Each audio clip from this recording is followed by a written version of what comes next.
Finally, my brethren, be strong in the Lord and in the power of his might.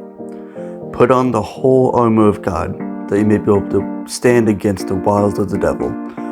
For we do not wrestle against flesh and blood, but against principalities, against powers, against the rulers of darkness of this age, against spiritual hosts of wickedness in the heavenly places.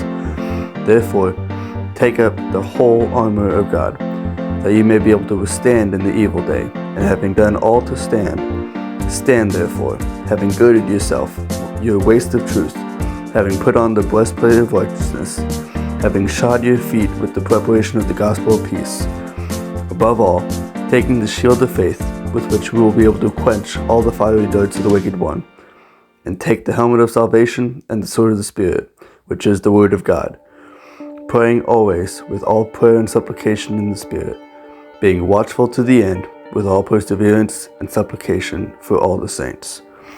The next piece of armor that we have to put on isn't one that we actually put on, but it's one that we hold.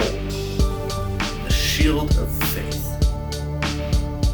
Now, back in days of knights and castles and people who wore armor all the time, they would take their metal shield, they would submerge it in water and just drench the shield, so that when they were in battle and their enemy was firing darts and arrows that had fiery tips on them,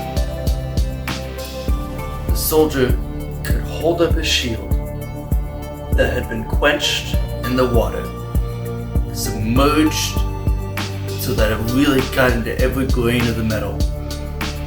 And when those arrows hit, the fire would be extinguished. In the same way, the shield of faith helps us to quench the fiery attacks of the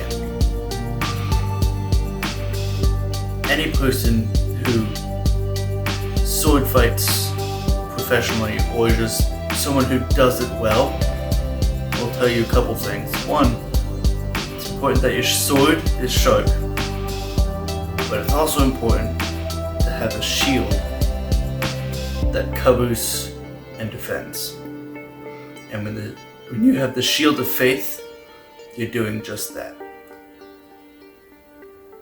The helmet of salvation protects your head. The breastplate protects the heart.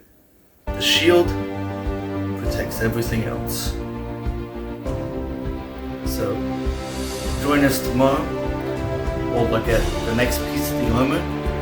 Until then, hold up your shield. God bless.